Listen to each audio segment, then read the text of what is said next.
Popularita elektronických cigariet od ich uvedenia na trh stúpa. Existuje pritom veľké množstvo rozličných typov, do ktorých je možné zakúpiť náplne obsahujúce rôzne látky. Fajčiari klasických cigariet, ale aj noví fajčiari pomerne často používajú elektronické cigarety s nikotínovou náplňou ako náhradu klasických cigariet. Pritom u nich môže prevládať presvedčenie, že elektronické cigarety s nikotínovou náplňou predstavujú menej nebezpečnú alternatívu ku klasickým cigaretám. Inhalovaný nikotín ale vykazuje viaceré účinky na nádorový proces. Ako je to teda s bezpečnosťou a účinkami elektronických cigariet obsahujúcich nikotínovú náplň z pohľadu onkologických pacientov? Ide skutočne o menej škodlivú alternatívu?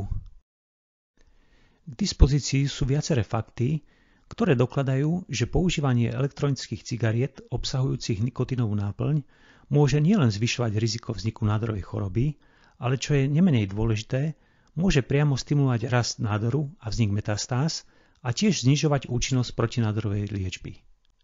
Táto problematika je teda obzvlášť dôležitá pre onkologických pacientov, pretože na základe nedostatku informácií môžu nadobudnúť mylnú predstavu, že v porovnaní s klasickými cigaretami predstavujú elektronické cigarety bezrizikovú alternatívu. To, že tomu tak nie je, sa pokúsim vysvetliť na základe najnovších poznatkov výskumu neuronádorových interakcií.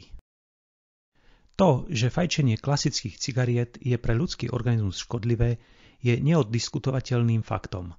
Za posledných 50 rokov sa totiž nazhromaždilo veľké množstvo dôkazov dokumentujúcich negatívne zdravotné dôsledky aktívneho, ale aj pasívneho fajčenia. Tak napríklad vyhodnotenie epidemiologických údajov preukázalo, že fajčeniu možno u ľudí pripísať najmenej 16 druhov nádorov. Preto nie je prekvapujúce, že s rozširovaním informácií o negatívnych dôsledkoch fajčenia v populácii si čoraz viac fajčiarov vyberá elektronické cigarety ako menej škodlivý zdroj nikotínu. Od uvedenia elektronických cigariet na trh sa stávajú čoraz populárnejšími medzi ľuďmi, ktorí nikdy nefajčili, medzi mladistvými, ako aj medzi fajčiarmi, ktorí chcú znížiť zdravotné rizika fajčenia alebo by chceli prestať fajčiť úplne. Fajčiari klasických cigariet často volia elektronické cigarety preto, že sa chcú zbaviť závislosti na nikotíne, alebo preto, že vychádzajú z predpokladu, že elektronické cigarety produkujú menej škodlivých látok ako klasické cigarety.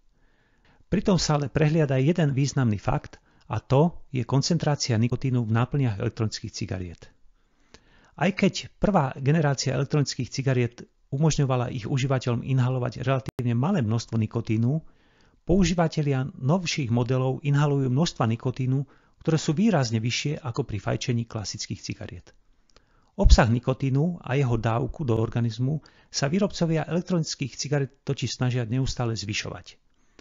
Dôvodom je to, že je to práve nikotín, na ktorý vzniká závislosť. Vyšší obsah nikotínu v náplniach elektronických cigariet tak ich výrobcom zaisťuje veľké množstvo spotrebiteľov. Práve nikotín ale zasahuje do viacerých nádorových procesov. Okrem neho ale môžu nádorový proces ovplyvňovať aj ďalšie látky nachádzajúce sa v inhalovaných výparoch elektronických cigariet. Ako je to teda s elektronickými cigaretami a nádorovými chorobami? V rámci výskumu boli preukázané viaceré mechanizmy, prostredníctvom ktorých elektronické cigarety môžu stimulovať nádorový proces. Zistilo sa napríklad, že výpary elektronických cigariet vyvolávajú rôzne nepriaznivé zmeny v bunkách dýchacích ciest, podobné zmenám vyvolaných klasickými cigaretami, ako napríklad zápalové zmeny alebo malignú transformáciu týchto buniek. Okrem toho, výpary z elektronických cigaret tiež zvyšovali migráciu nádorových buniek a tým aj riziko vzniku metastáz.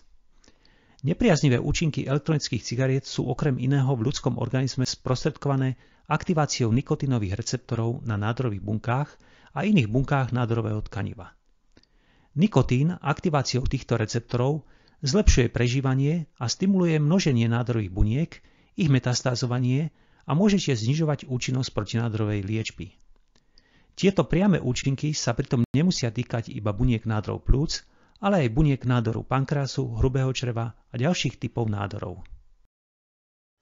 Nikotín inhalovaný z elektronických cigariet však môže nádorový proces ovplyvňovať aj nepriamo, a to prostredníctvom stimulácie sympatikového nervového systému. V posledných 2 desaťročiach sa totiž zistilo, že sympatikový nervový systém stimuluje karcinogenézu, ako aj procesy súvisiace s progresiou nádoru a metastázovaním.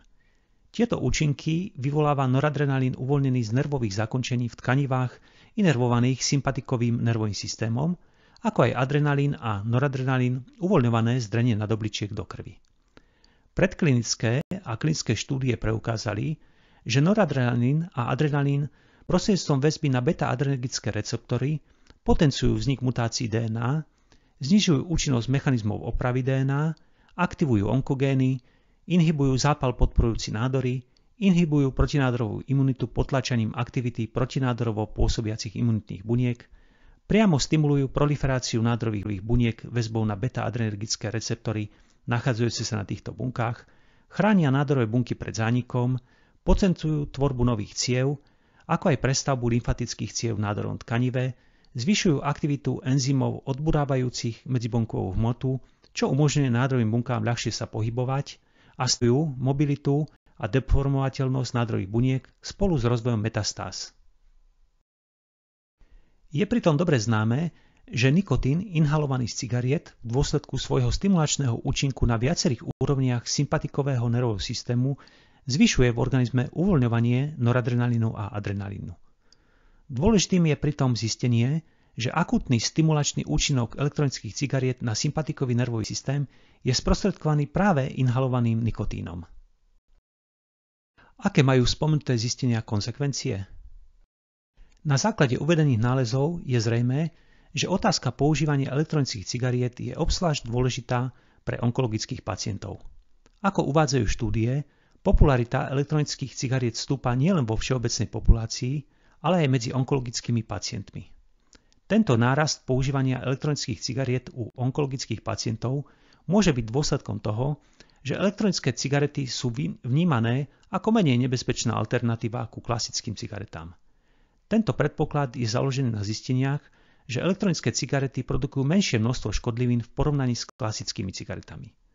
Pacienti s nádorovou chorobou tak môžu podľahnúť presvedčeniu, že elektronické cigarety sú z hľadiska ich choroby takmer neškodné.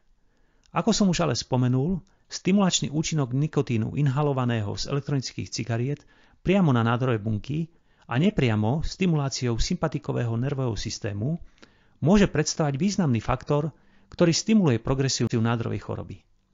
Okrem toho, používanie elektronických cigariet môže byť nebezpečné aj pre osoby s predispozíciou na nádorovú chorobu.